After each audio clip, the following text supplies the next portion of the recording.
திறப்பில் நிற்கும் தூதன், angel of the gap. யாருங்க இவரு? ஒரு மனுஷன் தான், ஆனா அவருக்கு பேர் வச்சாங்க, இவர் ஒரு தேவ தூதனை போல ஜனங்களை காப்பாத்துறார். அன்பார்ந்த பிள்ளைகளே, ஏசாயா 63 அதிகாரம், ஐசாயா 63:9 says, அவருடைய எல்லா நெருக்கத்திலும் அவர் நெருக்கப்பட்டார், அவருடைய சமூகத்தின் தூதனானவர் அவர்களை ரட்சித்தார். In all their distress, he too was distressed.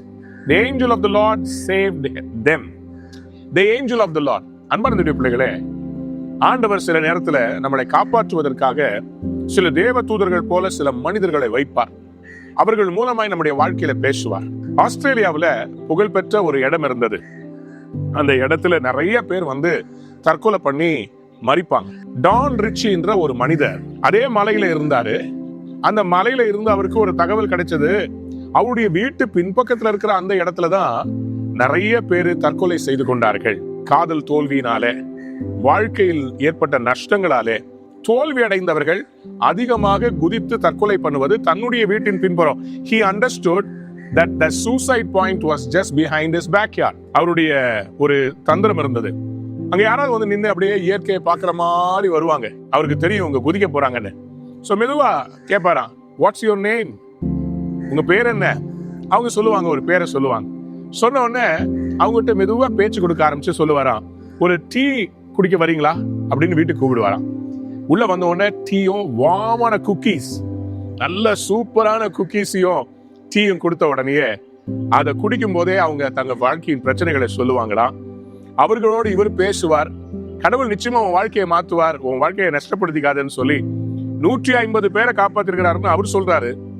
ஆனா அவர் கூட இருக்கவங்க சொல்றாங்க, கிட்டத்தட்ட 400 பேருக்கு மேல டான் ரிச்சி அவர்கள் அந்த ஆஸ்திரேலியாவில் இருக்கிற பயங்கரமான த கேப் என்று சொல்லப்படுகிற அந்த கிளிஃப்ல இருந்து விழுந்து தற்கொலை பண்ண நினைத்தவர்களை அவர் காப்பாற்றி இருக்கிறார். அதனால அவருக்கு பேரு the angel of the gap, திறப்பிலே நிற்கிற ஒரு தூதன்.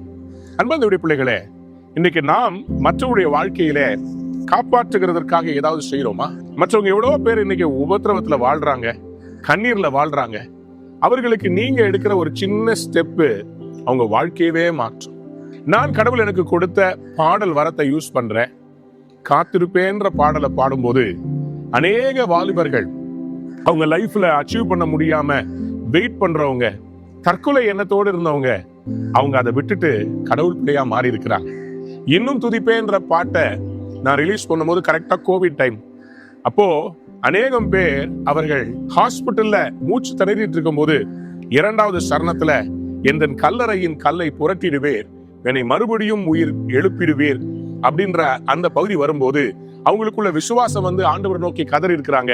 அவர்களை கர்த்தர் உயிரோடு காப்பாற்றி இருக்கிறார். உங்களுக்கும் ஆண்டவர் ஏதோ ஒரு கிஃப்ட் கொடுத்திருக்கிறார். Why don't you use the gift and become an angel in somebody's life? யாராவது உங்க வீட்டுல வேலை செய்யறவங்க பிள்ளைகளை படிக்க வைக்கலாம். எங்க வீட்டுல அந்த மாதிரிதான் ஒரு அருமையான அம்மா, அவங்க எங்களுக்கு உதவி செய்யறாங்க. அவங்க பேர பிள்ளைய படிக்க வச்சு இப்போ நாங்க CA ஆடிட்டருக்கு படிக்க வச்சு இன்டர் பாஸ் பண்ணிட்டாங்க. நம்முடைய வாழ்க்கையில நம்ம மற்றவங்களுக்கு ஒரு தூதனை போல ஒரு நன்மை செய்யறவங்களா நம்ம இருந்தோம்னா நமக்கும் நன்மை செய்ய வேற ஒருத்தவங்களை அனுப்புவார். Why don't you become an angel in the gap?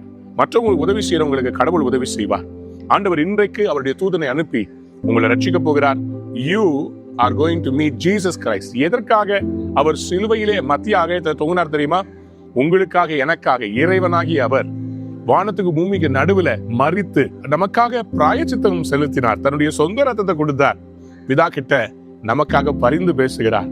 You have a God who stands for you.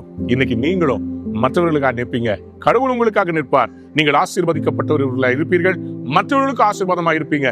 You are an angel in the gap.